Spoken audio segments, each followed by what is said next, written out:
You are watching Cold Fusion TV.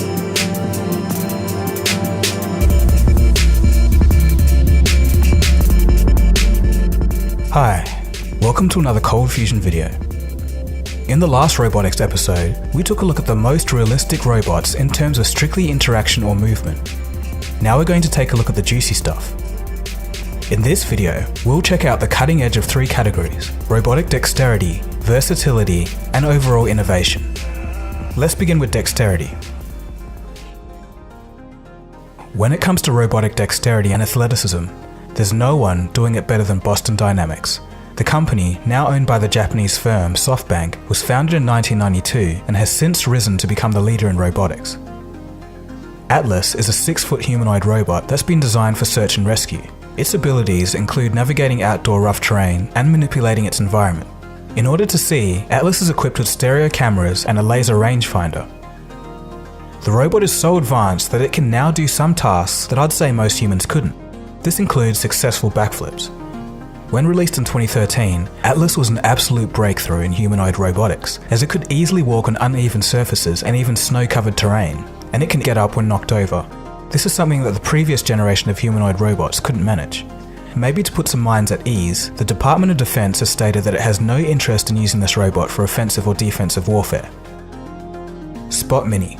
The canine-inspired Spot Mini weighs about 25 kilograms or 55 pounds and is much lighter than other Boston Dynamics robots. It runs off electricity and can operate for about 1.5 hours. Spot Mini is also the quietest robot from Boston Dynamics. In February 2018, a video of Spot Mini opening a door with a claw made it to #1 on YouTube trending, and a lot of people did find it a bit creepy, especially if they were a fan of Black Mirror, but I really just see good mechatronics engineering. So most of the footage that you've seen of Spot Mini is when the robot is in autonomous mode, but what some people might not know is that Spot Mini can actually be controlled by a human. Here's a pretty cool example of a TED Talk where that happens. So this is Seth Davis, who's my robot wrangler today. And he's giving Spot some general direction by steering it around, but all the coordination of the legs and the sensors is done by the robot's computers on board. It's got a solid-state gyro and IMU on board. It loves to use its dynamic gates, like running. And it's got one more.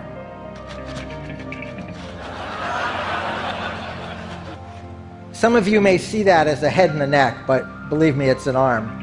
And Seth is driving it around. Now he's actually driving the hand and the body is following. So the two are coordinated in the way I was talking about before, the way people can do that. And in fact, one of the cool things that Spot can do, we call chicken head mode. And it keeps its head in one place in space and it moves its body all around. There's a variation of this that's called twerking. So Spot, I'm feeling a little thirsty. Could you get me a soda? Now for this demo, Seth is not doing any driving. We have a LiDAR on the back of the robot and it's using these props we put on the stage to localize itself. It's gone over to that location. Now it's using a camera that's in its hand to find the cup, picks it up, and again, Seth's not driving. So we planned out a path for it to go. It looked like it was going off the path.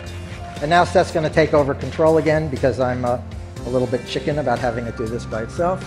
Thank you, Spot.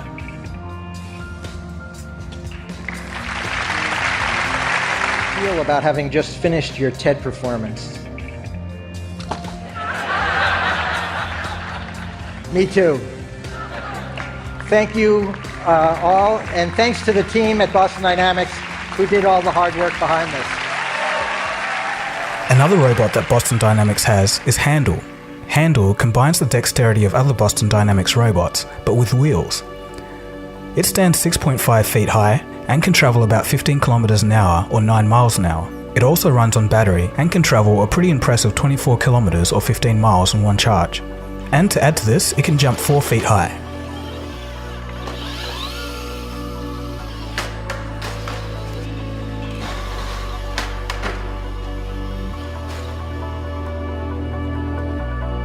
Versatility. Honda's Asimo robot takes the cake for the most versatile robot in terms of ease of integration into various target markets. Asimo, which stands for Advanced Step in Innovative Mobility, has the ability to make sense of its environment via facial and sound recognition, but this goes a step further. Asimo can also understand postures and gestures, such as handshakes, pointing or waving. This enables the robot to interact with humans quite well. It's also capable of detecting the movement of multiple objects, including distance and direction. This is achieved by 2 cameras in Asimo's head, acting as its eyes. Asimo can follow a face or turn its head to a person when being approached or spoken to. The robot also has the ability to recognize general sounds, such as an object falling or other loud noises. Overall, the robot is very multifunctional and can perform a number of general tasks, such as turning on light switches, opening doors, carrying objects, and pushing carts. Now, let's take a look at innovation. This one comes from the field of medicine. It's the Da Vinci robot, and I think it's a pretty good idea. The Da Vinci system is robotic technology that allows a surgeon's hand movements to be translated into smaller, more precise movements, using tiny instruments inside of the patient's body. The Da Vinci has 2 parts: a tower where the robotic arm operates, and a separate console where it's being controlled by the surgeon. The tower is positioned directly over the patient during surgery and is equipped with 4 controlled computer arms.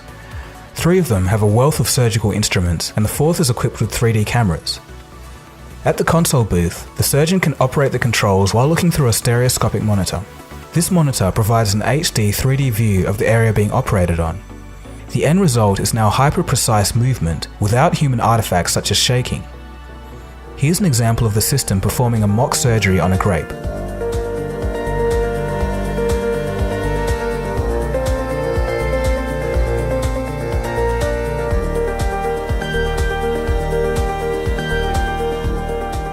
In the medical field, the Da Vinci is currently used for cardiac surgery, general surgery, head and neck surgery, urologic surgery, and various other surgeries. So finer and more controlled movements surely have their advantages, but some critics note that the Da Vinci system ultimately limits the creative freedom because the software can't be altered by physicians. So let's move from the operating table to somewhere completely different. Deep sea exploration. And we'll start off by Stanford's Ocean One robot. This robot is pretty interesting. It's a humanoid android that stands in between a human diver and an autonomous underwater vehicle. Stanford's Ocean One robot is supposed to dive into areas that are too dangerous for humans and likely to be damaged by traditional autonomous vehicles, areas such as coral reefs. Ocean One is controlled by a human who receives haptic feedback on the controls when the robot touches something. So the next robot takes this idea a little bit further. It's a fish robot called SoFi. In general, we as humans know next to nothing about the vast oceans on this planet and the life that lives within it. For example, the very first footage of the elusive Greenland shark, which can live for more than 400 years, was only captured in 2011. One solution is to have a robot that actually looks like a convincing part of wildlife, so it can swim close to and study ocean ecosystems without being detected. MIT researchers have recently just successfully tested SoFi in deep diving, and it can swim up to 40 minutes at once. It easily handled currents and took high-resolution photos and videos using a fisheye lens, somewhat ironically. Robert Katzmann is head of this research at MIT's Computer and Science Artificial Intelligence Laboratory, and he says, quote, "To our knowledge, this is the first robotic fish that can swim underneath in 3 dimensions for extended periods of time. We are excited about the possibility of being able to use a system like this to get closer to marine life than humans could ever get on their own." End quote. The scientists hope that SoFi can shed some light on the ocean's deep mysteries. Staying on the topic of animals, our next robot is a cat. OpenCat is an interesting approach to robotics. It's a low-budget, yet capable, simple kit project for those wanting to learn about robotics.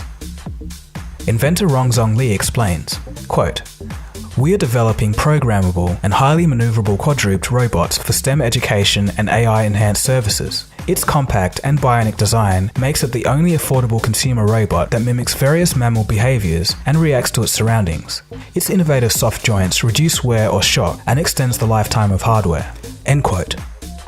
There are 2 versions, one that uses an Arduino motion module for real-time adaptation, and a full version which uses a Raspberry Pi to enable AI-enhanced perception.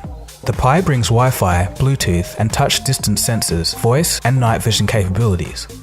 The project is geared at the less tech-inclined who still want to have some fun and something to play with. Lee states that the end goal would be like a little robotic cat Alexa or Android phone with an app store that you can download third-party applications and functions for. He hopes the end price will be about the same as the average smartphone. Okay, so this last one may not be a perfect fit, but I thought I'd chuck it in. These are robots whose sole purpose are to create as much damage as possible. And no, I'm not going to be revealing the secret rise of Terminator. What I'm talking about is those backyard-built robots from BattleBots in America and Robot Wars in the UK. When I was about 7 or 8 years old, I used to adore Robot Wars. In fact, I've told you guys before that the name of this channel was based on my old high school band's name, but even before that, Cold Fusion was the name of a robot I built in primary school. Anyhow, I had a look at the new American version of BattleBots and it's come so far. It's almost like a sport in ways, with different strategies and excited commentators. As you can see, there's some insane effort put into some of these machines. But as far as pure destruction goes, the title for this category has to go to Tombstone in the American series. Bombshell needs the perfect shot, but Tombstone will not make that easy. Oh, one of the wheels has come off the bombshell already. Even going. Tombstone lining up. Here it comes. Oh, annihilation for Tombstone at last. No. That's the exclamation point, Kenny. So with that, we've come to the end of the video. So which robot was your favorite and why? So to recap, we have the efforts from Boston Dynamics with almost human-like balance and agility, the friendly robot from Honda, Asimo, the surgical Vinci robot that increases the technical abilities of surgeons, Ocean One, an android diver, SoFi, a swimming fish robot, OpenCat, aiming to bring robotics to everyone, and lastly, backyard-built fighting robots. Let me know in the comment section below. So I want to thank you guys for watching the whole way through this video. If you're new here, feel free to subscribe. This has been DeGogo, you've been watching Cold Fusion, and I'll catch you again soon for the next video. Cheers guys, have a good one. Cold Fusion.